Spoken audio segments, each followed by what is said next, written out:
అదేవిధంగా దేవుడు వాక్యంలో కూడా మనం గమనించినట్లయితే వ్యర్థం చేయకూడని కొన్ని ఉన్నాయి. ఏమి మనం వ్యర్థం చేయకూడదు అని చెప్పి మనం ఆలోచించినట్లయితే చదవండి. మొదటిగా కీర్తనలో 119వ కీర్తన 37వ వచనం. వ్యర్థమైన వాటిని చూడకుండా నా కన్నులు త్రిపివేయము. ఇప్పుడు ఏమి చూడకుండా? వ్యర్థమైన వాటిని.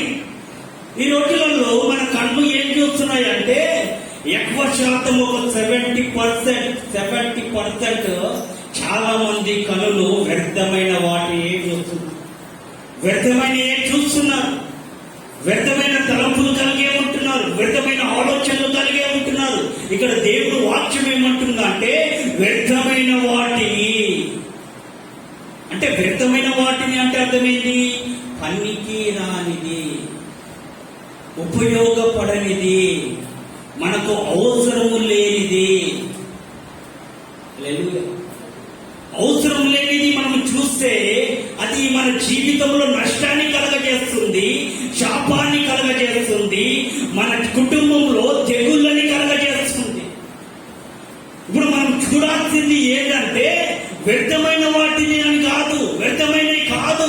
మనం చూడాల్సింది పవిత్రమైనవి, పరిశుద్ధమైనవి, ముఖ్యంగా మహిమను ధరించిన పరిశుద్ధులని, ఆ మహిమ స్వరూపిని మనం చూడాలి.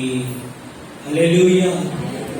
ఈ వ్యర్థమైన వాటిని చూడడం ద్వారా మన జీవితంలో ఏమవుతుందంటే దేవుడికి దూరం అయిపోతాం, ఆయన సన్నిధికి దూరం అయిపోతాం, ఆయన సహవాసానికి దూరం అయిపోతాం. ఈ యొక్క వ్యర్థమైన వాటిని చూడకుండా ఈ రోజులలో పిల్లలకు ఆన్లైన్ క్లాసెస్ అని చెప్పి గత సంవత్సరం నుండి చెప్పడం జరిగింది.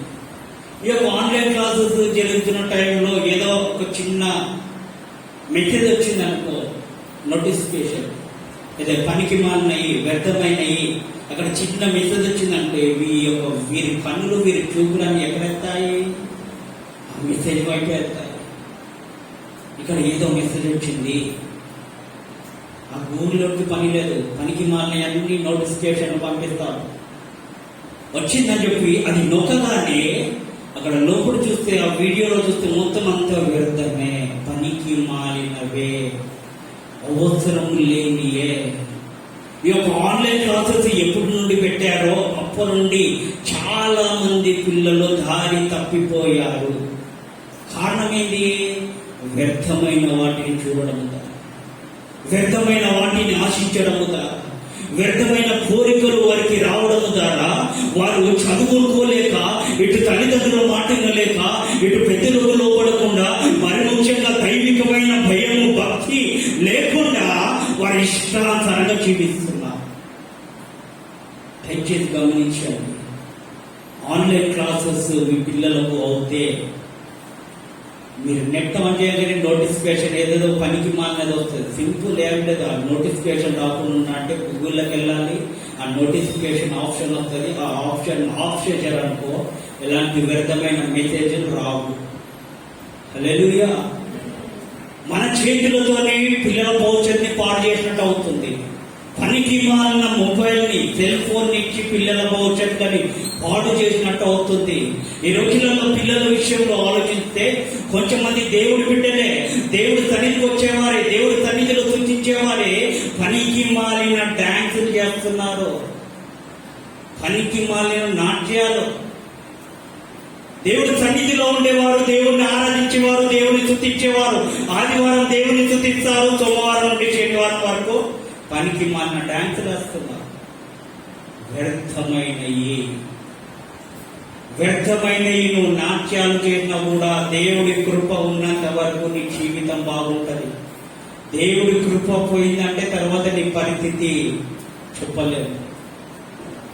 ఎక్కడున్నా కూడా, ఆయన సన్నిధిలో ఉన్నా కూడా, మనం బయట ఉన్నా కూడా, ఉద్యోగంలో ఉన్నా కూడా, ఆఫీస్లో ఉన్నా కూడా, కుటుంబంలో ఉన్నా కూడా, ఇంట్లో ఉన్నా కూడా, ఏ స్థలంలో ఉన్నా కూడా వ్యర్థమైన వాటికి చోటియకండి, వ్యర్థమైన తలంపులకు చోటియకండి, వ్యర్థమైన వాటిని ఆశించకండి, వ్యర్థమైన డాన్సులు చేయకండి. అంటే పాట వినొచ్చా? ఈ రోజులలో చాలా మందికి అతి తెలివి ఎక్కువైపోతుంది. అన్ని వినకూడదు, చూడకూడదు, మాట్లాడకూడదు, చేయకూడదు, నాట్యం చేయకూడదు అంటున్నారు కదా. వినొచ్చేమో, సినిమా పాటలు వినొచ్చేమో, వ్యర్థమైన పాటలు వినొచ్చేమో. అది చేసే పాటలు ఏదైనా దేవుడి బిడ్డల మీద, దేవుడి సన్నిధి మీద, దేవుడి పాటల మీద ఏదైనా నాట్యం చేస్తే దేవుడికి మహిమ కలుగుతుంది. కానీ సినిమా పాటల మీద నాట్యాలు చేస్తే అది దేవుడికి దుఃఖకరము, దైవికమైన బిడ్డలకు అవమానకరము. సమాజము చూస్తుంది. సోషల్ మీడియా అంటే సమాజము, సర్వ లోకం చూస్తుంది. మనకు పరిచయం ఉన్నవారు, మనకు తెలిసిన వారు ఏమంటారంటే, అరే మీరు సందే చేస్తారు కదా, ఆదివారం బైబుల్ పెట్టుకొని సంఘానికి వెళ్ళి ఆరాధన చేస్తారు కదా, ఆరాధన చేస్తారు. ఇదా మీరు చేసేది, మీరు ఉండాల్సింది ఇదా. ఆ రోజుల్లో టిక్ టాక్ పోయింది, ఇప్పుడు కొత్తగా ఇంకొక గ్రామం వచ్చింది, ఆ గ్రామంలో చేస్తున్నారు. హల్లెలూయా. మీరు పెడుతున్న ఇన్స్టాగ్రామ్ లో పోస్టులు అయినా, స్టేటస్లు అయినా, యూట్యూబ్ లో కానీ, వాట్సాప్ లో కానీ, ఎక్కడైనా కూడా అది దేవుడి సువార్త నిమిత్తమై పెడితే అది మీకు, మీ కుటుంబానికి, మీ జీవితానికి ఆశీర్వాదకరంగా ఉంటుంది. అలాంటి కాకుండా నువ్వు వ్యర్థమైన వాటిని పెడితే నీ సాక్ష్యం పాడవుతుంది. నీ ద్వారా దేవుడు అవమానపరచబడతాడు. దేవుడు అవమానపరచబడిన తర్వాత నీ పరిస్థితి బాగుంటుంది. హల్లెలూయా. ఇక్కడ కీర్తనకారుడు ఏమంటున్నాడంటే, వ్యర్థమైన వాటిని, ఏ వాటిని చదువురా, మరి చదువు. వ్యర్థమైన వాటిని చూడకుండా, వ్యర్థమైన వాటిని చూడకుండా నా కన్నులు త్రిప్పివేయము. నా కన్నులు ఇప్పుడు ఏం చేయాలా? త్రిప్పివేయి. ఆ మెసేజ్ వచ్చిందా, నా కన్నులకు మరుగుపరచు. ఆ తలంపులు వచ్చిందా, నా ఆలోచనకు మరుగుపరచు. ఆ కోరిక నా అవసరమయ్యా, నీ ఆత్మ చేతలను గద్దించు. నా కన్నులని, నా తలంపులని అన్నింటినీ మీరు త్రిప్పివేసి నీ నామానికి మహిమకరంగా జీవించే కృపని నాకు దయచేయి. నీ సన్నిధిలో పరిశుద్ధంగా, యథార్థంగా, నిష్కలంకమైన ఒక పెళ్లి కుమార్తె సంఘము వలె సిద్ధపడే బిడ్డగా నన్ను మార్చయ్యా అని చెప్పి నీ మనసుని నీ అదుపులో పెట్టుకోవాలి. కోరికలు వస్తాయి, సాతంగా తలంపే అదే. ఏదేది తోటలో కూడా వాళ్ళు ఎంత పరిశుద్ధంగా, ఎంత దేవుడి సన్నిధిలో, ఆ తోటలో ఎంత పచ్చని ఒలీవ చెట్టు వలె వాళ్ళిద్దరు కలిసి మెలుస్తున్న సమయంలో అపవాది సర్పములో దూరి ఆ అవ్వని మోతపుచ్చి, తర్వాత ఆదాము గారి మోతపుచ్చి ఏదైనా తోటలో నుండి వెళ్ళవేయబడ్డారు. హల్లెలూయా. దేవుడు మనకు చూపుతున్న కృపను బట్టి మనం అతిశయించాలి. వ్యర్థమైన వాటికి చోటు ఇవ్వకూడదు. దైవికమైన బిడ్డలు దైవికమైన విషయాలు చూడాలి, దైవికమైన పాటలు వినాలి, దైవికమైన వాక్యాలను వినాలి, దైవికమైన మాటలు మాట్లాడాలి. కానీ పనికి మానే చూడదు. ఈ రోజులలో క్రైస్తవుల ఇంట్లో సినిమాలు చూస్తున్నారు, సినిమా పాటలు వింటున్నారు. ఫోన్ చెక్ చేశామనుకో మొత్తం డేటా మొత్తం పెట్టుకో. దేవుడి పాటలు ఉండడం తక్కువ, సినిమా పాటలు ఉండడం ఎక్కువ. ఇవన్నీ నేను ఎందుకు చెప్పడం జరుగుతుంది అంటే, మిమ్మల్ని ఏదో పాయింట్ అవుట్ చేసి మిమ్మల్ని ఇట్లా అనాలి, మీరు ఇట్లా అంటే మీరు బాగుపడతారేమో అని చెప్పి నేను కావాలని మిమ్మల్ని అన్నట్లే. మీరు మారితే మీ కుటుంబం బాగుంటుంది, దేవుడు మిమ్మల్ని ఆశీర్వాదిస్తాడు. మీ అవసరతలను దేవుడికి. ఇంకా నీ కుటుంబంలో ఆశీర్వాదం లేదే, నీ కుటుంబంలో నెమ్మది లేదే, నీ కుటుంబంలో సమాధానం లేదే, నీ కుటుంబంలో ఎక్కడ చూసినా కూడా తెగులు, కరువు, కష్టము, ఎక్కడ చూసినా కూడా బాధ చేతనే ఉంటున్నావు అంటే దానికి కారణం ఏంటంటే నువ్వు చూస్తున్న చూపు, నువ్వు చేస్తున్న పనులు, నీ ఆలోచనలు, వీటినన్నిటిని నువ్వు మార్చుకొని దైవికమైన బిడ్డగా నువ్వు ఉంటే దేవుడు నీ యొక్క కాలాన్ని, నీ యొక్క దశని దేవుడు ఆశీర్వదిస్తాడు. హల్లెలూయా. చదువు. నీ మార్గములలో నడుచుకున్నటకు నన్ను బ్రతికింపుము. ఇప్పుడు ఏం చేయాలి? నేను నీ మార్గంలో నడవాలయ్యా, నీ వాక్యాన్ని అనుసరించి నడవాలయ్యా, నీ వాక్యానుసారంగా నేను జీవించాలయ్యా. నీ యొక్క మార్గములో నేను అనుసరించి నడుచుకోవడానికి నన్ను ఇప్పుడు ఏం చేయి? బ్రతికించు. బ్రతికించు అంటే రెండు విధాలుగా మనం ఆలోచించవచ్చు. ఇక్కడ గురించి, జీవితం గురించి. ఒకటి శరీర సంబంధమైన బ్రతుకు, రెండోది ఆత్మ సంబంధమైన బ్రతుకు. ఏదేవి చోటులో మనం గమనించినట్లయితే దేవుడి మార్గాన్ని అనుసరించకుండా, దేవుడి మాటని అనుసరించకుండా, దేవుడు చెబుతున్న వాక్యానికి లోబడకుండా వారి ఇష్టాంతరంగా వారు నడుచుకొని ఆలోచన తీసుకొని వారి సొంత ఆలోచన ప్రకారం వెళ్ళడం చేత వారు చచ్చిపోయారు. ఎక్కడ చచ్చిపోయారు? ఆత్మీయంగా చనిపోయారు. ఇప్పుడు దావీదు కీర్తనకారుడు ఏమంటున్నాడంటే, అయ్యా నన్ను బ్రతికించయ్యా, నీ మార్గాన్ని అనుసరించి, నీ యొక్క వాక్యాన్ని అనుసరించి, నీ బోధని, నీ ఉపదేశాన్ని అనుసరించి నేను నడుచుకోవడానికి ఇప్పుడు నన్ను ఏం చేయవో బ్రతికించు. శరీర సంబంధంగా నేను బ్రతుకుతున్నాను, కానీ ఆత్మ సంబంధంగా నేను చనిపోయిన వాడనై ఉన్నాను, నేను వృద్ధుడనై ఉన్నాను. ఇప్పుడు నన్ను బ్రతికించు. హల్లెలూయా. అలాంటి మనసు మనకు ఉండాలి. రెండో విషయాన్ని మనం ఆలోచించినట్లయితే చదవండి, యోబు 15వ అధ్యాయము 4వ వచనం. యోబు 15వ అధ్యాయం.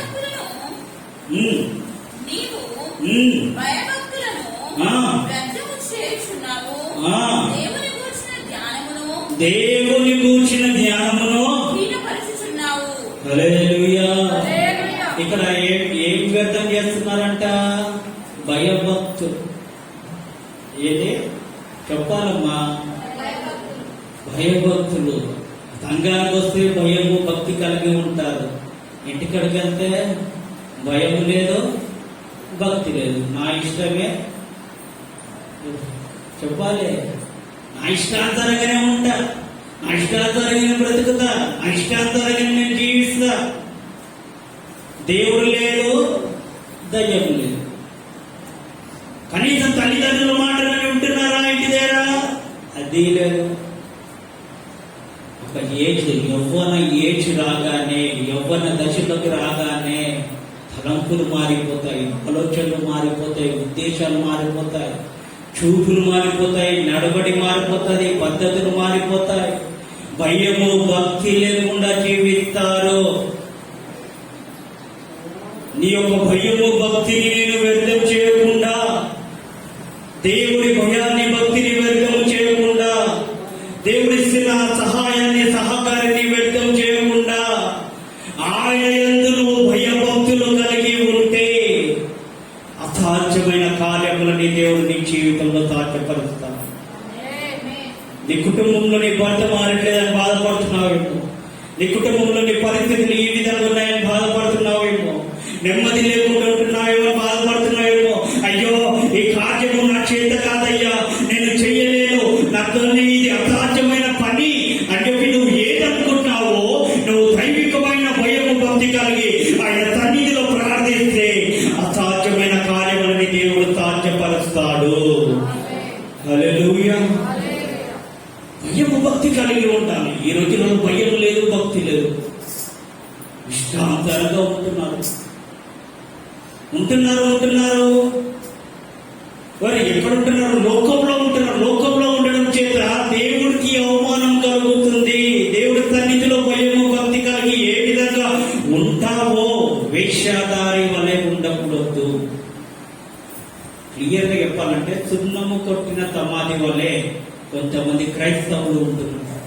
సున్నము కొట్టిన సమాధులు వలె మనం ఉండాల్సింది ఎలా ఉండాలంటే, ప్రతి విషయంలో భయము భక్తి కలిగి ఆయన సన్నిధిలో యథార్థంగా, నిర్దోషంగా, పరిశుద్ధంగా కలిగి ఆయన యందు మనము స్థిరమైన మనసు కలిగి ఉండాలి. సంఘంలో వచ్చే ఒక భయము వరకు, అయ్యో దేవుడు ఉన్నాడు, బయటికి వెళ్తే భయము లేదు, భక్తి లేదు. వారిని ఏమంటారు? వేశ్యాదారులు. వేశ్యాదారులు అంటే రెండు రకాలుగా ఉన్నారు. ఒక వేశ్యాదారు గురించి మనం గమనించినట్లయితే, శరీర సంబంధంగా మనం ఆలోచిస్తే వేశ్యలని వేషధారులు అంటారు. అక్రమ సంబంధాలు పెట్టుకున్న వారిని, అక్రమైన పనులు చేసేవారిని, పడుతున్నా కూడా వేరేతో కాంటాక్ట్స్ పెట్టుకున్న వారిని వేషధారులు అంటారు. ఇంకొక రెండో విషయంగా మనం ఆలోచిస్తున్నట్లయితే, దేవుడి సన్నిధిలో భయము భక్తి కలిగి, దేవుడంటే భయము భక్తి కలిగి ఉన్నానని చెప్పి అందరికీ చెప్పుకొని ఒక భయము భక్తి లేకుండా ఇష్టాంతరంగా జీవించే వారిని వేశ్యాదారులు అంటారు. శరీర సంబంధంగా మనం వేశ్యాదారులం కాకున్నా కూడా ఆత్మ సంబంధంగా కొంతమంది వేశ్యాదారులై ఉంటున్నారు. దేవుడికి భయపడుతున్నా అంటున్నారు, పాపం చేస్తున్నారు. దేవుడికి భయపడుతున్నా అంటున్నారు, వ్యర్థమైన మాట. దేవుడికి భయపడుతున్నా అంటున్నారు, చేసే పనులన్నీ చేస్తున్నారు. దైవికమైన భయము భక్తి కలిగి మనం నడుచుకోవాలి. రెండో విషయం. మూడవది మనం గమనించినట్లయితే చదవండి, 2 కొరింథీయులకు రాసిన పత్రిక 6వ అధ్యాయము 1వ వచనం. కాగా మేమాయనతోడి పనివారమై మీరు పొందిన దేవుడి కృపను వ్యర్థము చేసుకునవద్దని. ఇప్పుడు ఏం చేయకూడదు? వ్యర్థము చేసుకునవద్దని. దేవుడి కృపని వ్యర్థం చేయవద్దు. మొదటిగా మనం వ్యర్థం చేయకూడదు. వ్యర్థం చేస్తున్నాం ఏంటంటే మన కన్నులని పనికిమాలని చూసి మన టైంని, మన జీవితాన్ని వ్యర్థం చేసుకుంటున్నాము.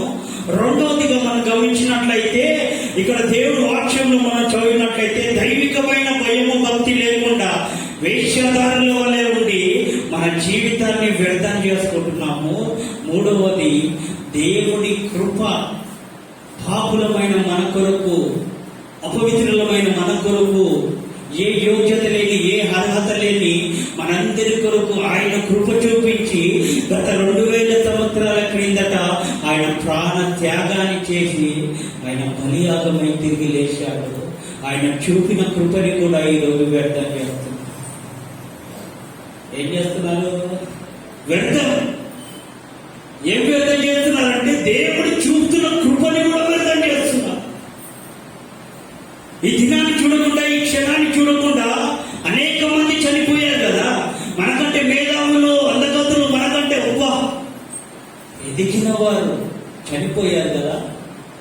ఈరోజు ఇక్కడ సజీవ సంఖ్యలో ఉన్నామంటే అది కేవలం ఎవరి కృప చెప్పాలి?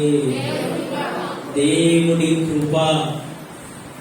నువ్వు ఎంత పాపము చేసినా కూడా, ఎంత అపవిత్రతలో ఉన్నా కూడా, ఎన్ని పనికి మాలిన సినిమాలు చూసినా కూడా ఆయన కృప ఏం చేస్తుంది? ఇప్పుడు నిన్ను సజీవ సంఖ్యలో నిలబెడుతుంది, కాపాడుతుంది. కృప విస్తారంగా ఉంది అని పాపము నందు వచ్చి ఉందమా? అట్లన రాదు. దేవుడు కృప చూపిస్తున్నాడు కదా అని చెప్పి పాపంలో ఉండకూడదు. దేవుడు కృప ఉంది కదా అని చెప్పి అపవిత్రతలో ఉండకూడదు. దేవుడు కృప చూపిస్తున్నాడు కదా అని చెప్పి వ్యర్థమైన చూడకూడదు. దేవుడు కృప చూపిస్తున్నాడు కదా అని చెప్పి పనికి మాలిన డాన్సులు ఆడొద్దు. ఒక్క నరము సర్వ శరీరాన్ని సూచించిన వాడు ఆయన. సర్వ అవయవాలను, మన శరీరంలో ఉన్న ప్రతి ఒక్క పార్ట్స్ ని, మన కంఠం కానీ, ముఖం కానీ, నోరు కానీ, ప్రతిదీ ఆయన హస్తాల చేత నిర్మించిన వాడు. ఖాళీ ఏం లేదు, కొద్దిగా నరమిక తీసేసినప్పుడు నరాన్ని ఇట్లా కొద్దిగా యాకోబుని తోడ మీద ఎట్లకిచ్చాడో అట్లా కొద్దిగా ఇట్లా దెబ్బ కొట్టిననుకో మన పరిస్థితి ఎలా ఉంటుంది? మాట్లాడడానికి నోరు సరిగా పనిచేయదు, చూడడానికి కంటి చూపులు సరిగా ఉండవు, చేయడానికి వ్యర్థమైన పనులు చేయడానికి చేతులు సరిగా పనిచేయవు, ఇష్టమైన నాట్యాలు ఆడడానికి కాళ్ళు సరిగా పనిచేయవు. తర్వాత నీ పరిస్థితి ఏంటి? అప్పుడు దేవుడు కృప గుర్తుకొస్తాడు. అయ్యా కృప దయచేయ్యా, కృప దయచేయ్యా అని చెప్పి అప్పుడు దేవుడి కృపను గురించి బ్రతిమిలాడితే ప్రయోజనం ఉండదు. నాకు తెలిసిన ఒక అంకుల్ ఉన్నాడు లాల్ బజార్లో, తిరుమలగిరి లాల్ బజార్ ఏరియాలో మంచి పెద్ద బిల్డర్ అయిలో కళ్ళ కంపౌండ్లో ఓన్గా కళ్ళ కంపౌండ్ అంటే డ్రింకింగ్ అంటే వాటర్ కాదు, ఆల్కహాల్, మందు అమ్మే దాంట్లో ఆయన హెడ్ అనమాట.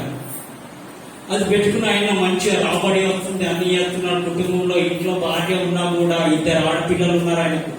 ఇంట్లో భార్య ఉన్నా కూడా పర్సనల్ కాంటాక్ట్స్ పెట్టుకున్నాడు. ఇక నాకు రాబడి బాగా వస్తుందా అని అడిగేటడం వల్లే, చేసేటడం వల్లే నా అని చెప్పి విడిగా ఉన్నాడు. దేవుడికి కూడా భయపడలే. దేవుడు చూస్తున్నాడు కదా అని చెప్పి ఒక భయం భక్తి లేకుండా ఇష్టాంతరంగా జీవించాడు. షుగర్ ఎక్కువై కంటి చూపు పడిపోయింది. ఏమైపోయింది? షుగర్ లెవెల్ పెరిగిపోయి ఉన్న కంటి చూపు పడిపోయింది. ఆయన సంపాదించిన ఆస్తి ఏమైపోతుంది? ఆయన రాబడి అంతా ఇప్పుడు ఆగిపోయింది మొత్తం. ఎక్కడ చూడు ఆయన కొద్దువనే.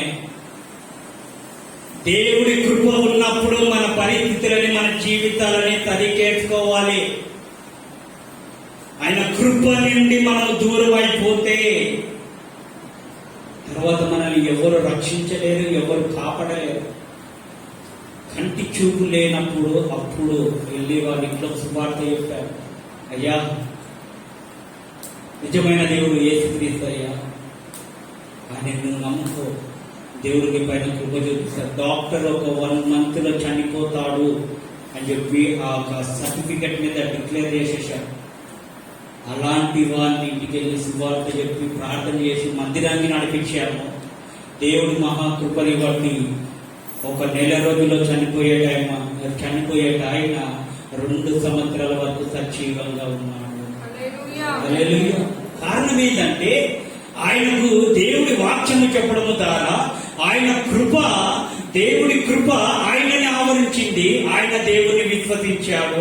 ఆ కృపని బట్టి ఆయన సజీవంగా నిలబడ్డాడు. పోయిన సంవత్సరంలో ప్రభువునందు నిద్రించాడు. కారణం ఏంటంటే ఆయనకు ఎప్పుడైతే దేవుడి గురించి చెప్పామో అప్పుడు ప్రతి సండే ప్రతి కూడికకు ఆయనకు కంటి చూపు లేకున్నా కూడా ఫోన్ చేసి మరి, అయ్యా పాస్టర్ గారు మీరు రండి మమ్మల్ని తీసుకెళ్ళినంటే ఎవరినైనా పిల్లల్ని పంపించడము, ఆయన బండి తీసుకెళ్ళడము, ఆరాధనలో ఆయన కన్నీరు కారుస్తూ, అయ్యా నేను చేసిన తప్పులను బట్టి నాకు శిక్ష కలిగిందయ్యా, దయతో నన్ను క్షమించు, నన్ను కరుణించు అని చెప్పి పశ్చాత్తాపం కలిగాడు. హల్లెలూయా. ఈరోజు దేవుడి కృప నీ మీద ఉంది. నాకేం కాదు. సంఘస్థుల ప్రార్థన ఉంది, పాస్టర్ ప్రార్థన ఉంది, అనేకులు ప్రార్థన చేస్తున్నారు అని చెప్పి నీ ఇష్టాంతరంగా నువ్వు ఉంటే చెల్లదు. ఎప్పుడు కృప ఉన్నప్పుడు నీ జీవితాన్ని అప్పుడే తరిగేస్తావు. కృప విస్తారంగా ఉందని చెప్పి పాపం చేశావనుకో, ఆయనకు షుగర్ ఎక్కువై కంటి చూపుపోయింది. మరి తర్వాత నీ పరిస్థితి ఏమైపోతుందో ఆలోచన. హల్లెలూయా. కృపకు దూరం కాకూడదు. ఒక కోడి తన పిల్లలని తన రెక్కల నీడలో ఉన్నప్పుడే సురక్షితంగా ఉంటున్నాయి. ఆ రెక్కల నీడలో నుండి ఆ కోడి పిల్లలు ఎప్పుడైతే బయటికి వెళ్ళిపోతాయో గద్దలు అపవాది వల్లే వచ్చి ఆ పిల్లలను ఎత్తుకొని వెళ్ళిపోతారు. మీరు గమనించారో లేదో, చిన్నప్పుడు మా తల్లిగారు కోడి పిల్లలు పెట్టాలని నచ్చినప్పుడు ఇట్లా రెక్కల నీడలో నుండి ఆ కోడి పిల్లలు వెళ్ళగానే పైకి ఒక గద్ద వచ్చి ఆ పిల్లలను తీసుకుని వెళ్ళిపోతుంది. ఈరోజు మన పరిస్థితి కూడా అదే ఉంది. దేవుడి కృపలో నువ్వు భద్రంగా ఉంటే నువ్వు, నీ కుటుంబము, నీ పిల్లలు, నీ జీవితం అంతా సరిగ్గా ఉంటది. కృపలో నుండి కొద్దిగా ఇట్లా బయటకు వచ్చావనుకో, అపవాది గద్దించుతున్న వాళ్ళే ఎవరిని మింగుతున్నా చూస్తున్నాడు. వాడి చేతిలో పడకండి. కారణం అంచె దినాలు, ఎండింగ్ డేస్ లో ఉంటున్నాను. తెగులు వస్తున్నాయంటే కారణం ఏంటి? ఆయన రాకడకు ముందు జరిగే సూచనలు ఇవి. ఆయన రాకడకు ముందు జరిగే సూచనలు బైబిల్లో కూడా క్లుప్తంగా రాయబడింది. ఈ సూచనలు వచ్చినప్పుడు నీ జీవితాన్ని నువ్వు తనిఖేసుకో. నీ పద్ధతులని, నీ యొక్క మాటలని, నీ కంటి చూపుని, ప్రతిదీ నువ్వు సరిగ్గా పెట్టుకుంటే నీ పైన దేవుడు కృప చూపించి ఆ ఒక నరకములో నుండి దేవుడు రక్షించి నిత్య జీవానికి దేవుడు నడిపిస్తాడు. హల్లెలూయా. ఇంకొక విషయాన్ని మనం గమనించినట్లయితే మత్తయి సువార్త నిర్గమకాండము 20వ అధ్యాయము 7వ వచనం.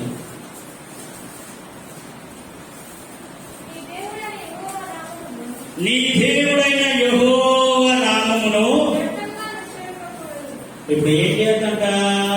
వ్యర్థముగా దేవుడైన యెహోవా నామాన్ని వ్యర్థంగా వాడకూడదు. పనికిమాలిన స్థలాల్లో దేవుడు నామాన్ని వాడకూడదు. పనికిమాలిన విషయాల్లో దేవుడు నామాన్ని వాడకూడదు. ఏదైనా నష్టం వచ్చినా కూడా అంటే దేవుని మీద వెళ్తాం. ఏం లేదు బ్రదర్, దేవుడి కృప ఇట్లున్నాం. దేవుడి కృపను బట్టి మా కుటుంబం ఈ విధంగా ఉంది. చేసే అప్పులన్నీ చేస్తారు, చేసే పనులన్నీ చేస్తారు, చేసే పద్ధతులన్నీ చేస్తారు. చేసిన తర్వాత నష్టపోయిన తర్వాత కూడా ఇట్లున్నాము దేవుడి కృపను బట్టి. హల్లెలూయా. నష్టపోకండి. నష్టపోయి ఎందుకు దేవుని అవమానపరుస్తారు? మన ముంగట దేవుడి కృప అంటారా? తర్వాత పోయి దేవుడు ఎందుకు ఇట్లా చేసిండో, నా కుటుంబంలో ఎందుకు ఈ చిచ్చు పెట్టిండో, నా కుటుంబంలో ఎందుకు ఈ శోధనలు వచ్చినాయి అని చెప్పి దేవుణ్ణి వారి మనసులో పైకి చెప్పరు. పైకి చెప్తే ఎవరన్నా గద్దిస్తారని మనసులో అనుకుంటారు. నువ్వు మనసులో అనుకున్నా కూడా నీ హృదయాంతరంగా నీ ఎరిగిన దేవుడు నజరేయుడైన యేసు. హల్లెలూయా. ప్రతి విషయంలో ఆయన సన్నిధిలో మనం నిలబడాలి, ఆయన సన్నిధిలో మనం కూర్చోవాలి. ప్రతి విషయంలో ఆయన నామాన్ని, ఆయన సన్నిధిలో, అయ్యా నీ నామంలో నేను అడుగుతున్నానయ్యా, నీ నామంలో నేను ప్రార్థిస్తున్నానయ్యా. ఒక రోజు ఒక బ్రదర్ ప్రార్థన చేశాడంట. ఏమని ప్రార్థన చేశాడంటే, అయ్యా నీ నామంలో నేను అడుగుతున్నాను, నాకు ఆ పక్కింటి అమ్మాయితో పెళ్లి చేయాలయ్యా. నీ నామంలో అడుగుతున్నాను, వాళ్ళ ఇంట్లో మీరు మార్చండి అయ్యా. నీ నామంలో అడుగుతున్నాను తండ్రి, ఆ బిడ్డను కూడా నువ్వు మార్చి నాతో కలిసి ఉండడానికి సహాయం చేయాలి. ఎక్కడ యూజ్ చేస్తుండో చేస్తున్నాము? పనికి మాల విషయంలో చేస్తున్నామని యూజ్ చేస్తారు. అయ్యా నీ నామంలో అడుగుతున్నానయ్యా, అప్పు దయచేయ్యా.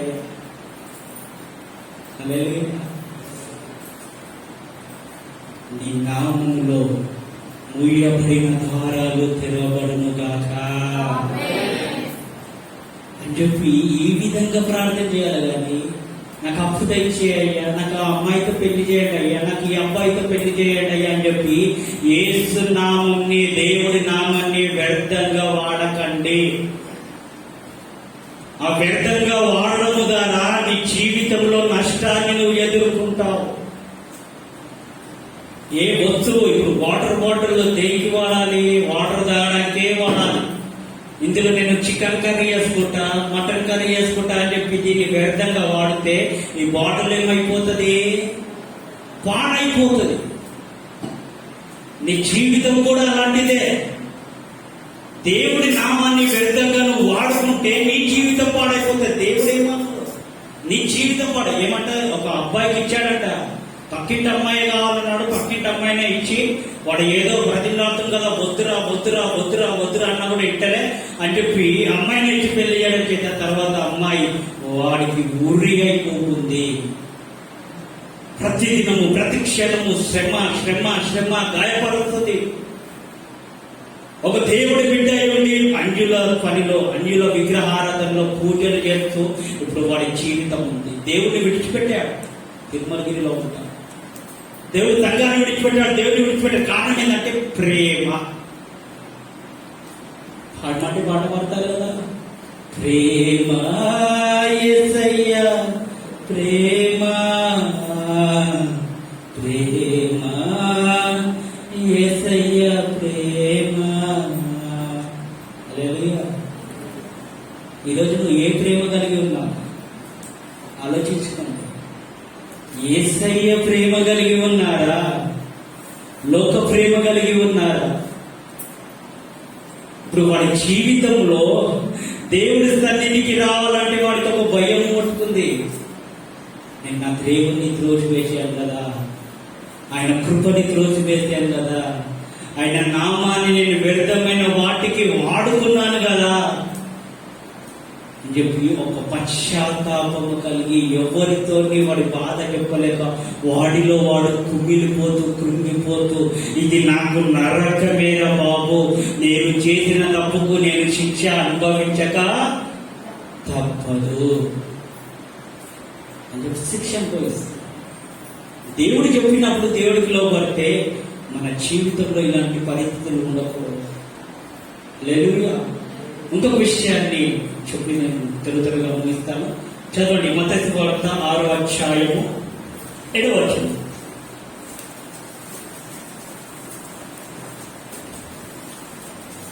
మత్తయి సువార్త. మరియు మీరు ప్రార్థన చేయనప్పుడు అన్యజనుల వలె, అయ్యా ఇప్పుడు నేను చెప్తున్నా, అన్యజనుల వలె అంటే మీకు అర్థమయ్యేటట్టు నేను చెప్తున్నా. అయ్యా నువ్వు నా జీవితంలో ఈ యొక్క కార్యం చేసావనుకో, నా కుటుంబంలో ఈ కార్యం చేసావనుకో, నేను నీకు ఇంత ఇస్తా, నేను నీకు ఇది చేస్తా, నేను ఇంకా నీకు చేస్తా అని చెప్పి అన్యుల వలె మనం మొక్కకూడదు, ప్రార్థన చేయకూడదు. అంజులు అంటారు, నాకు ఏదైనా కార్యం చేస్తే నీకు మేకను బలిస్తాను. తల్లి నువ్వు అడుగుతావమ్మా, నువ్వు ముఖం మారుస్తావమ్మా.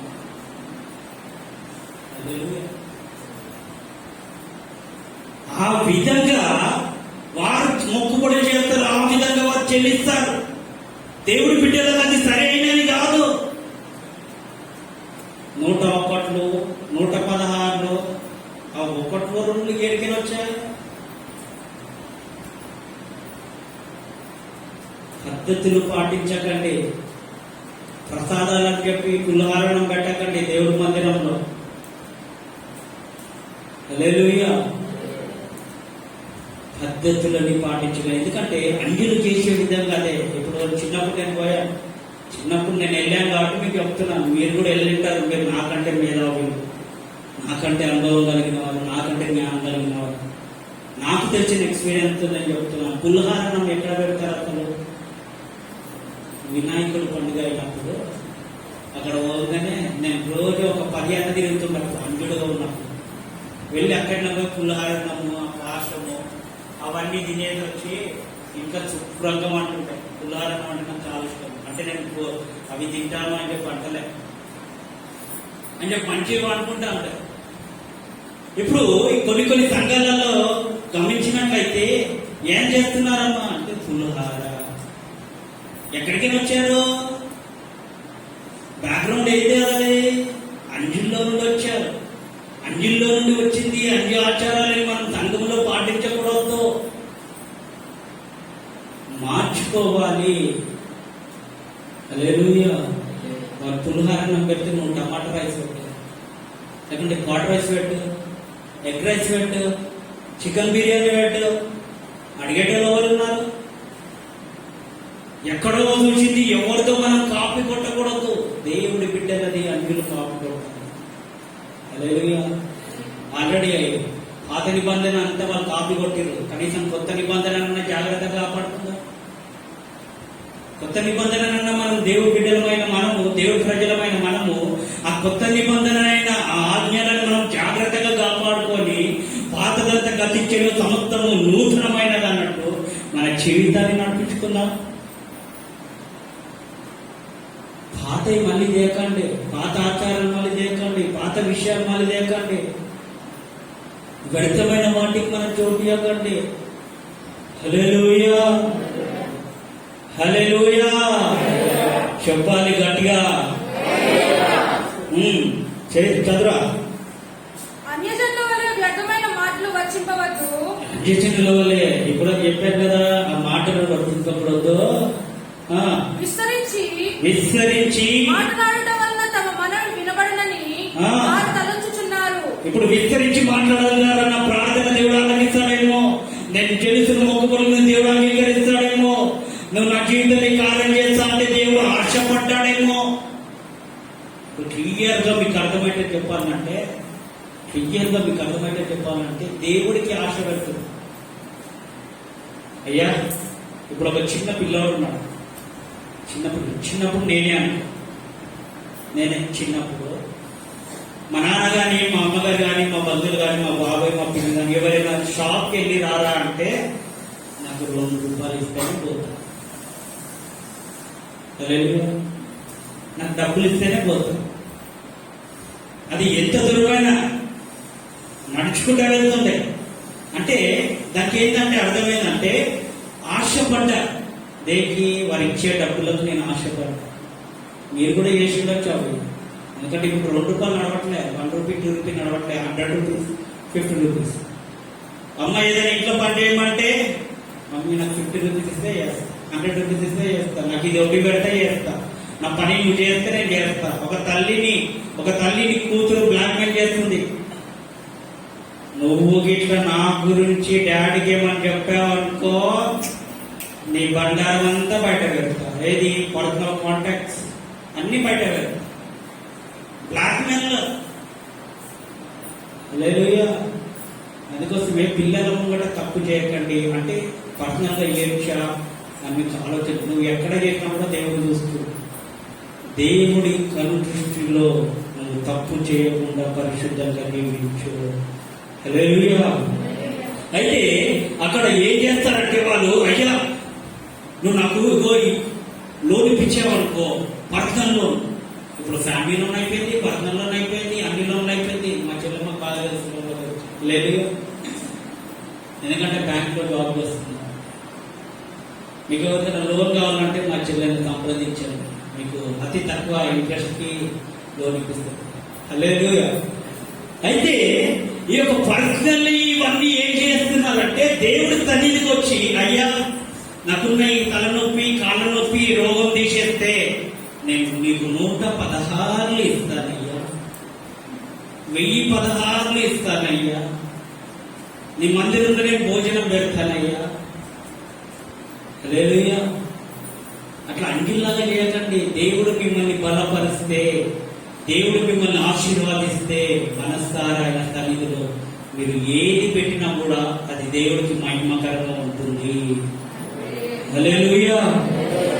వ్యర్థమైన ఈ భక్తిహీనులు చేయనట్టు మనం వ్యర్థంగా ఉండకుండా, వ్యర్థంగా ప్రార్థించకుండా, వ్యర్థ ఆచారాలు పద్ధతులు సంఘంలో ఫాలో చేయకుండా దైవికమైన భయము భక్తి కలిగి ఆయన నామాన్ని వ్యర్థమైన విషయాల్లో మనం అనుసరించకుండా ఆయన సన్నిధిలో మనం నిర్దోషంగా, పవిత్రంగా, నిష్కలంకముగా మనం ఆయన సన్నిధిలో ప్రార్థన చేయాలి. హల్లెలూయా. ఒకడు అంటున్నాడు, కరోనా పుణ్యము ద్వారా నేను 10th క్లాస్ పాస్ అయినా అంటున్నాడు. కరోనా పుణ్యం ద్వారా ఎంతమంది పోతారు కదా ఆయన. ఉన్న కరోనా ఈ రోజుల్లో చదువుకున్న పిల్లలకు ఫుల్ హ్యాపీ. ఏంటి, ఏ ఇయర్ ఎగ్జామ్ లేదు, వాడు చదువు రాని బుద్ధి లేని సన్నాసి అయినా కూడా ఇప్పుడు ఏమైపోయిందో పాస్. అరే నీ పర్సెంటేజ్ అన్నింటిలో 100. వాటి జీవితంలో ఫస్ట్ క్లాస్ లో అంత మార్కులు వచ్చాయి రాలే, కానీ 10th క్లాస్ లో ఇంటర్ డిగ్రీలో కూడా ఇప్పుడు వేస్తున్నా. హల్లెలూయా. స్కూల్స్ లేవు, కాలేజీలు లేవని చెప్పి ముసలమ్మ ముచ్చట్లు పెట్టడం మానేసి, వ్యర్థమైన పనులు చేయడం మానేసి, వ్యర్థమైన నాట్యాలు చేయడం మానేసి దైవికమైన భయము భక్తి కలిగి ఆయన పరిశుద్ధ గ్రంథాన్ని జ్ఞానించండి, ఆయన వాక్యాన్ని బోధించండి, ఆయన వాక్యాన్ని అనుసరించండి. ఈ వాక్యము ద్వారా దేవుడు నాతో ఏం మాట్లాడుతున్నాడు అని చెప్పి ఒక గ్రహింపు కలిగి ఉండండి. అప్పుడు దేవుడు మీ యొక్క జీవితాలని దేవుడు ఆశీర్వదిస్తాడు. ఇప్పుడు కరోనా టైంలో పాస్ అయ్యారని చెప్పి సంబరాలు చేసుకుంటున్నారు కదా. వారు ఇంటర్వ్యూకి వెళ్ళారనుకో, ఏ ఇయర్ అమ్మా ఇది 10th సబ్జెక్ట్, ఇది ఏ ఇయర్ బ్యాచ్ ఇది అంటే కరోనా బ్యాచ్ అన్నా అనుకో. తర్వాత వాళ్ళు మళ్ళీ ఫ్రెష్ గా ఇంటర్వ్యూ పెడతారు. మీకు మళ్ళీ ఫ్రెష్ గా అక్కడ ఎగ్జామ్ ఉంటుంది. ఇప్పుడు ఇక్కడ కష్టపడి నువ్వు ఇక్కడ కష్టపడితేనే అక్కడ ఆశీర్వాదము, మంచి ఉద్యోగం ఉంటుంది. 10th పాస్ అయిపోయినా, ఇంటర్ పాస్ అయిపోయినా, డిగ్రీ కూడా అయ్యా వచ్చే సంవత్సరం కూడా మంచి ఇదే టైంకి, అది కూడా పనికి మానది ఎగ్జామ్ టైంకే వస్తున్నాయి. ఎగ్జామ్ టైంకి రోగాలు తెగుల్లో వస్తుంది కదా, క్యాన్సర్. పాపం మా పప్పుని ప్రాశ్చితని స్కూల్లో వేద్దాం అనుకున్న టైం కల్లా కరోనా ఆటం వస్తుంది. హల్లెలూయా. అంటే నేను ఈ విషయాన్ని అంటే సమయాన్ని వ్యర్థం చేసుకోవద్దు. ఒక సెకండ్ ఎందుకు వెళ్ళిపోయింది అనుకో, అది తిరిగి మళ్ళీ ముందు రాదు. అర్థమవుతుందా? నీ బండి పోయినా మళ్ళీ వస్తుంది, నీ ఉద్యోగం పోయినా మళ్ళీ వస్తుంది, నీ వ్యాపారంలో నచ్చిపోయినా మళ్ళీ దేవుడు ఆశీర్వదిస్తాడు. ప్రతి దాంట్లో తిరిగిపోయినది మళ్ళీ నీ జీవితము, కోల్పోయిన జీవితాన్ని దేవుడు మరలా నీకు దయచేస్తాడు. కానీ సమయాన్ని నువ్వు కోల్పోయావు అనుకో, అది మళ్ళీ తిరిగి రాదు. ఎవరైనా అట్లా తిరిగి మళ్ళీ వస్తుందని చెప్పిందంటే నాకు చెప్పండి, వాళ్ళకు 2 సార్లు దండం పెడతారు. హల్లెలూయా.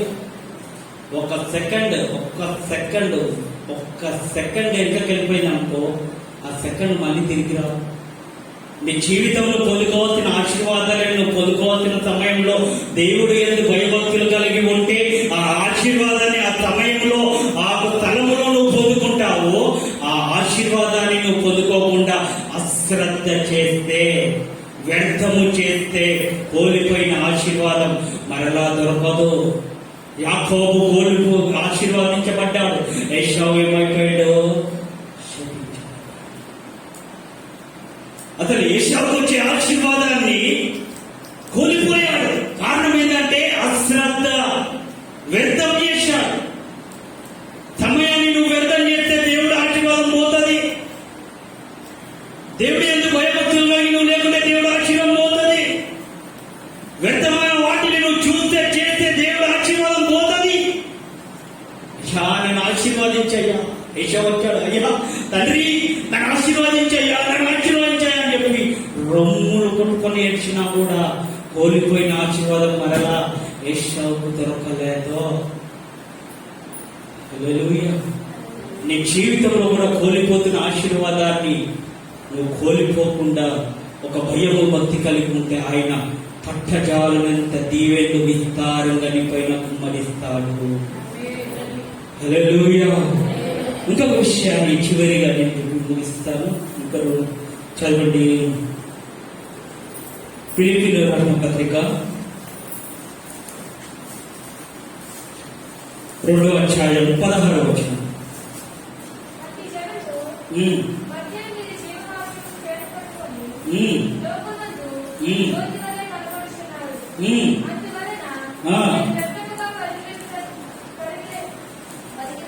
కొద్దిగా గట్టి వాక్యం చదివే వాళ్ళు కొద్దిగా గట్టిగా చదవాలి, వాయిస్ పెంచాలి. అందువలన వ్యర్థముగా నేను పడిన కష్టము క్రీస్తు దినమున. హల్లెలూయా. ఇప్పుడు ఇక్కడ అంటున్న భక్తుడు ఏమంటున్నాడు అంటే, ఆయన కష్టపడ్డాడు, ఆయన ప్రయాసపడ్డాడు, ఆయన సన్నిధిలో ఎంత ప్రయాసపడ్డాడో, నేను ప్రభువునందు పడిన ప్రయాసము ఏది వ్యర్థము కాదు. లోకంలో ఎంత ప్రయాసపడినా కూడా, లోకంలో ఎంత కష్టపడినా కూడా ఒకానొక రోజు ఆ ఉద్యోగంలో నుండి తీసివేయడమో, లేకుంటే కంపెనీ మారడమో, లేకుంటే ఏదో ఒకటి అవుతుంది. అదే ప్రభువునందు ప్రయాసపడితే, ప్రభువునందు నువ్వు ప్రయాసపడితే, కష్టపడితే ఆ ప్రయాసము వ్యర్థము కాదు. ఆ ప్రయాసానికి తగ్గట్టు దేవుడు నీకు రెట్టింపు దీవెనగా ఇచ్చేస్తాడు. లోకాధికారి ముంగట నువ్వు ఎంత ప్రయత్నపడతావో అంతగా అతడు ప్రమోషన్ ఇవ్వడము, లేకుంటే ఒక నెల శాలరీ పెంచడము, లేకుంటే బోనస్ ఇవ్వడము, ఇవి చేస్తాడు కదా. అదే పరమందున్న ప్రభు సన్నిధిలో ప్రభు కొరకు నీవు ప్రయాసపడితే దేవుడు, ఈ యొక్క లోకాన్ని చేసిన దేవుడు, లోక అధికారులను చేసిన దేవుడు మనకి ఏమైనా తక్కువ ఓటర్ చేస్తాడా, ఏమైనా కొద్దిగా ఓటర్ చేస్తాడా? ఈయన ప్రమోషన్, సింగిల్ ప్రమోషన్ ఇస్తే ఆయన డబుల్ ప్రమోషన్ ఇస్తాడు. హల్లెలూయా. ఈయన సింగిల్ శాలరీ ఇస్తే ఆయన డబుల్ శాలరీ ఇస్తాడు. అందుకోసమే మన ప్రయాసం అంతా లోకం వైపు కాదు, లోక ధనాశల వైపు కాదు, లోక కోరికల వైపు కాదు. లోకం కొరకు ప్రయాసపడడం, కుటుంబం కొరకు ప్రయాసపడడం, కుటుంబం కొరకు నేను ఇక్కడ ఉండాలి, నేను ఇంకా సంపాదించాలని చెప్పి నీ ప్రయాసం ఎంత ప్రయత్నించినా కూడా కొంతసేపు కనబడి అంతలోనే మాయమై ఆవిరి వంటిదిరా నీ జీవితం. లోకాన ఏది కాదు శాశ్వతం. ఎంత ప్రయాసపడుతున్నావు లోకంలో, ఆవిరి వంటిది. తర్వాత ఒక్క రోజున స్తోత్రం అయిపోతే నీ ఎంబడి వచ్చి పోయేటి నువ్వు సంపాదించిన డబ్బులు నీ ఎంబడొస్తాయా, ఆస్తులు నీ ఎంబడొస్తాయా, నీ యొక్క బంధువులు రక్తతంతులు నీ ఎంబడొస్తారా? మీరు ప్రయాసపడేది లోకంలో మానేయండి. ఎంత ప్రయత్నపడాలో మీ కుటుంబం పోషణ కోసం అంతగానే ప్రయత్నపడండి, కానీ విస్తరించి ప్రయత్నపడకండి. విస్తరించి ప్రయత్నపడాల్సిన స్థలం ఏదంటే దేవుడి సన్నిధి, దేవుడి పరిచర్య, దేవుడి సువార్త కోత విస్తారంగా ఉంది, కానీ పనివారు లేరు. తండ్రి బాధపడుతున్నాడు, ఏడుస్తున్నాడు, దుఃఖపడుతున్నాడు. నోవాహు దినములలో ఆయన ఏ విధంగా దుఃఖక్రాంతుడై, అయ్యో ఈ ప్రజలను చేయడానికి నేను సంతాపము నొందుతున్నాను అని చెప్పి ఏ విధంగా తండ్రి బాధపడ్డాడో, ఈ యొక్క అంచె దినాల్లో కూడా తండ్రి అదే విధంగా బాధపడుతున్నాడు. అన్ని తెలిసిన నీవు, అన్ని అనుభవాలున్న నీవు, అన్ని వరాలున్న నీవు ఈ రోజు దేవుడి సువార్త చేయమంటే, దేవుడిని ప్రకటించమంటే, దేవుడి సన్నిధిలో ప్రయాసపడమంటే, ఆ ప్రయాసపడకుండా నీ యొక్క సొంత జీవితాన్ని, నీ కుటుంబ జీవితాన్ని, వ్యాపారాన్ని నువ్వు వీటినే చూసుకుంటే ఒకానొక రోజున నీ దీపం మారిపోయే దినాలు వస్తున్నాయి. ఆరిపోయిన దీపాన్ని ఎవరు వెలిగించలేదు. హల్లెలూయా. నా దీపము యేసయ్యా నీవు వెలిగించినావు, సుడిగాలిలోనైనా చెడువలలోనైనా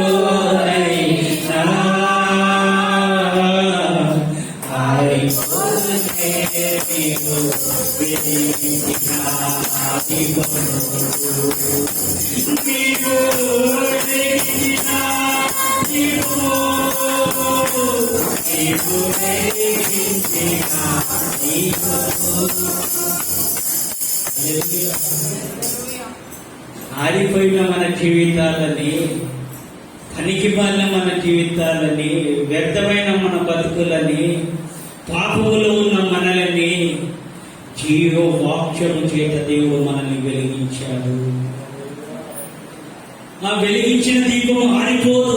ఒకవేళ నువ్వు ఆర్పుకుంటే, నీ భక్తిని, నీ యొక్క విశ్వాసాన్ని, నీ యొక్క ప్రవర్తనని నువ్వు మార్చుకొని ఆత్మీయంగా నువ్వు చచ్చిపోతే, శరీర సంబంధంగా వెలిగించబడిన దీపం కూడా ఆరిపోతుంది. అంటే దానికి అర్థమైందంటే నువ్వు ఎప్పుడో చనిపోతావు. దేవుడి కృప ఉన్నప్పుడు దేవుడి సన్నిధిలో ప్రయాసపడండి. దేవుడి నామాన్ని వ్యర్థంగా ఉచ్చరించకండి. దేవుడి కొరకు జీవించండి. ఆయన సన్నిధిలో వ్యర్థంగా ప్రార్థించకుండా ఆయన నామానికి రహస్యమందు చూపించిన తండ్రి నాకు ప్రతిఫలం ఇస్తాడని చెప్పి నువ్వు ప్రార్థన చేయి. దేవుడు నిన్ను, నీ కుటుంబాన్ని, నీ జీవితాన్ని దేవుడు అంచెలంచెలుగా ఆశీర్వదించి అభివృద్ధి పరుస్తాడు. ఈ కొద్ది మాటలని ప్రభు మన వినికిడిలో భద్రపరచునుగాక. ప్రతి ఒక్కరు మోకాలపై నుండి ప్రార్థన చేస్తున్నారు. ప్రతి ఒక్కరు దయచేసి గమనించండి. ప్రతి ఒక్కరు ప్రార్థన మోకాలపై నుండి హల్లెలూయా, స్తోత్రం, స్తోత్రం, స్తోత్రం, స్తోత్రం.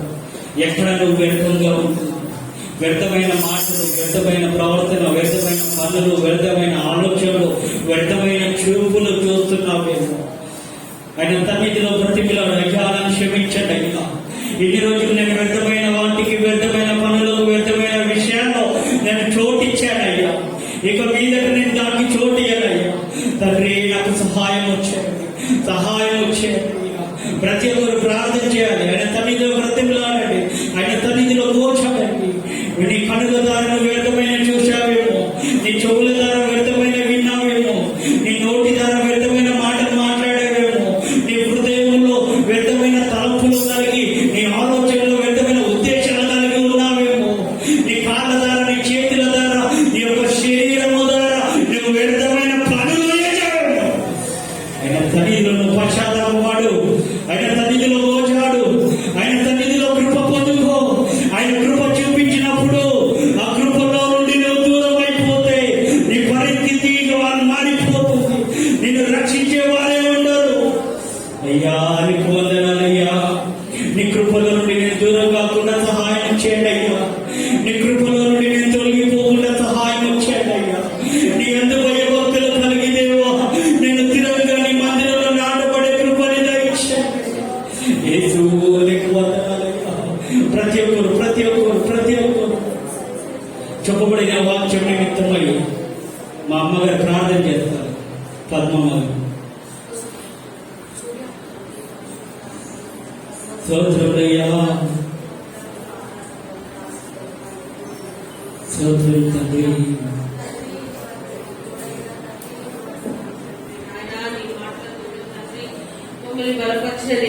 నీకు స్తోత్రం, స్తోత్రం. ప్రతి ఒక్క వేదికలో ఇచ్చారు. స్తోత్రములు తండ్రి. దేవుడి సన్నిధిలో ప్రార్థనలో నీకు స్తోత్రములు తండ్రి.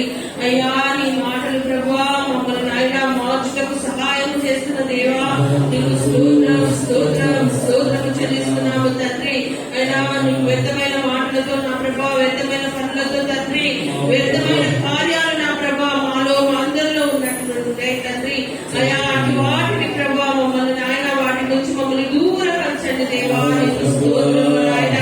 అయ్యా నా తండ్రి మేము నాయన నీ పేరు పెట్టి పిలిచిన ప్రజలమైనావు అన్నావు తండ్రి నీకు స్తోత్రములు నాయన. అయ్యా మీ బిడ్డలమైన మా కొరకు నాయన రక్తము కాల్చిన దేవా నీకు స్తోత్రములు నాయన.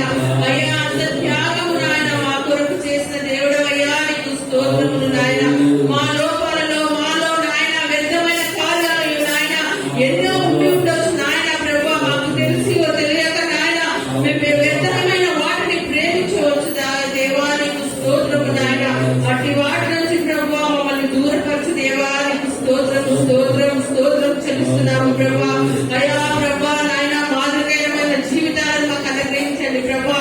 ప్రేమ నాయన నా తండ్రి నాయన సమాధానము, శాంతికరమైన తండ్రి దీర్ఘశాంతము నాయన ఆశ నిగ్రహము అయిన నా తండ్రి మంచి ఫలములు నాయన మాకు అనుగ్రహించమని ప్రార్థిస్తున్నాను తండ్రి నీకు స్తోత్రము, స్తోత్రములు నాయన. అయ్యా నా తండ్రి నీకు వందనాలు ప్రభా. అయ్యా నా తండ్రి మాకు చాలిన దేవుడు, గొప్ప దేవుడు ప్రభా. అయ్యా నాయన మేము ఏ పాటు వరము ప్రభా నీకు స్తోత్రములు నాయన. అయ్యా నా తండ్రి మేమందరము మానవులం కనుక ప్రభా. అయ్యా మేము జీవిస్తున్న జీవనం నా ప్రభా మానవ చింత కనుక ప్రభా నాయన మేము తప్పులు చేసి ఉండొచ్చు నా తండ్రి. అయ్యా వాటి నుంచి మాకు విడుదల దయచేయండి తండ్రి నీకు స్తోత్రములు, స్తోత్రములు నాయన. అయ్యా తండ్రి నాయన ప్రభా తన బిడ్డలను నా ప్రభా ఏ విధంగా నాయన తన రెక్కల కింద దాచి ఉంటాడు ప్రభా అట్టి విధంగా మమ్మల్ని దాచిన దేవుడు ప్రభా ఖండించే నాయన మాకు బుద్ధి చెప్పండి, మమ్మల్ని సరి చేయండి, మమ్మల్ని బాగు చేయండి తండ్రి నీకు స్తోత్రము తండ్రి. మమ్మల్ని నాయన నాశనకరమైన నాయన ఊబిలో నుండి మమ్మల్ని పడినప్పుడు ప్రభా మమ్మల్ని లేపిన దేవుడు కనుక ప్రభా తండ్రి అయిన నాయన మాపై సర్వ హక్కులు నీకు ఉన్నాయి కనుక తండ్రి. అయ్యా ప్రభా నా తండ్రి నాయన మాలో ఉన్న నా తండ్రి అయ్యా శాపాలను తీసివేసి ప్రభా తండ్రి నాయన ఆశీర్వాదాలను రూపాన్ని మాకు అనుగ్రహించు దేవా నీకు స్తోత్రము, స్తోత్రము, స్తోత్రములు నాయన. పరిశుద్ధానికి స్తోత్రము, మహిమగల దేవానికి స్తోత్రము. అయ్యా త్యాగము కలిగిన దేవానికి స్తోత్రములు నాయన. ఏమిచ్చి మీ రుణము మేము తీర్చుకోలేము కనుక నా ప్రభా అయ్యా పశ్చాత్తాపంతో తండ్రి మా పాపాలను మా దోషాలను ప్రభా అయ్యా నీకు వ్యర్థమైన కార్యాలను ప్రభా మమ్మల్ని మాలో నుంచి తొలగించి ప్రభా అయ్యా ఇవ్వ తండ్రి మా మనసులో మా ఆలోచనలో తక్షణం నాయన నీ ప్రేమని సమాధానం నాయన మాకు అనుగ్రహించి ప్రభా ఉత్సాహమైన మనసుతో ఆనంద ధనులతో నిన్ను స్తుతించే హృదయాలను మాకు అనుగ్రహించమని ప్రార్థిస్తున్న దేవానికి స్తోత్రము, స్తోత్రములు నాయన. అయ్యా పరిశుద్ధ మహోన్నతుడ, సర్వోన్నతుడ ఇంతవరకైనా ప్రభు పాటలతో ఆరాధనలో వాక్యముతో నా తండ్రి మమ్మల్ని నాయన శుద్ధీకరించి నాయన మా మనసును మార్చినందుకై నీకు వందనాలు, స్తోత్రాలు చెల్లించుకుంటూ అయ్యా మమ్మ మేము తగ్గించుకుంటూ నీ నామాన్ని మహిమపరుస్తూ యేసు నామములో ప్రార్థిస్తున్నాము మా పరమ తండ్రి ఆమేన్. హల్లెలూయా. ప్రతి ఒక్కరు నేర్చుకున్నట్టయితే స్తోత్రం, స్తోత్రం, స్తోత్రం, స్తోత్రం. మహోన్నతుడ, సర్వోన్నతుడ, కృపగల దేవా, కృపాత్మ సంపూర్ణుడా తండ్రి ఇంతవరకు మా పైన కృప చూపించి మీరు సజీవ సంచులు కాపాడినందుకు నీకు వందనాలయ్యా తండ్రి. ఏది నువ్వు వ్యర్థము చేయకుండా తండ్రి నీ సన్నిధిలో దైవికమైన భయము భక్తి కలిగి పరిశుద్ధంగా, పవిత్రంగా, నిర్దోషంగా పెళ్లి కుమార్తె సంఘంగా సిద్ధపడే కన్యకలకనే మీరు మమ్మల్ని మార్చండి దేవా తండ్రి. నీకు వందనాలు. గుప్పిలిపిన బిడ్డలను దీవించండి, ఆశీర్వాదించండి. కానుకలు, దశభాగాలు ప్రభు గుప్పిలి మీద వేస్తున్న బిడ్డలను కూడా దీవించి ఆశీర్వదించండి. ప్రతి ఒక్క అవసరతను మీరు తీర్చండి తండ్రి. విన్న వాక్యాంతరంగా దేవా తండ్రి నీ యొక్క కృపని ప్రభు కోల్పోకుండా, నీ యొక్క కృపని వ్యర్థం చేయకుండా దేవా తండ్రి నీ యొక్క కృపలో భద్రపడే కృపని భాగ్యం దాచి మా కనుల ద్వారా వ్యర్థమైన చూడకుండా సహాయం చేయండి. వ్యర్థమైన భక్తి కలిగి ఉండకుండా సహాయం చేయండి అయ్యా తండ్రి. నీ నామాన్ని వ్యర్థంగా ఉచ్చరించకుండా సహాయం చేయండి తండ్రి మీరే కృప చూపించండి తండ్రి. విన్న వాక్చాంతరంగా ప్రతి ఒక్క బిడ్డ నడుచుకోవడానికి సహాయం చేయి. ప్రతి ఒక్కరిని దేవుని సన్నిధిలో పచ్చని ఒలీవ చెట్టు వారే ఎదుగుటకు సహాయం చేయి. వారి కుటుంబాలను మీరు దీవించండి దేవా. కూడి వచ్చిన ప్రతి ఒక్క బిడ్డని దేవా నీ బలిష్టమైన హస్తమెత్తి నేను ఆశీర్వదిస్తున్నాను. నీ నామంలో ఆశీర్వదించబడును గాక, నీ నామంలో దీవించబడును గాక, నీ నామంలో వర్ధింపబడును గాక. క్షేమాన్ని, ఆశీర్వాదాన్ని, ఆరోగ్యాన్ని, నిత్యము నీ సన్నిధిలో నుండి పొందుకొనును గాక. అది మీరే సహాయం చేసి కృప చూపించమని నజరేయుడైన యేసు నామములో అడిగి వచ్చినాను తండ్రి. తండ్రి అయిన దేవుడి ప్రేమ, కుమారుడైన యేసుక్రీస్తు కృప, పరిశుద్ధాత్మ దేవుని సన్నిధి సహవాసం ఇప్పుడు ఎల్లప్పుడు సకల పరిశుద్ధులకు మనకు ప్రభువు రాకడ పర్యంతరం సదాకాలము తోడైండును గాక. యేసు రక్తమే చేయం, ప్రవేశ రక్తమే చేయం, యేసు నామం సంపూర్ణ అపవాది అనుకుంటున్నాను తండ్రి నీ కార్యం నిరంతరము చేయం కలుగును గాక. ఆమేన్. హల్లెలూయా. మీ అందరికీ వందనాలు.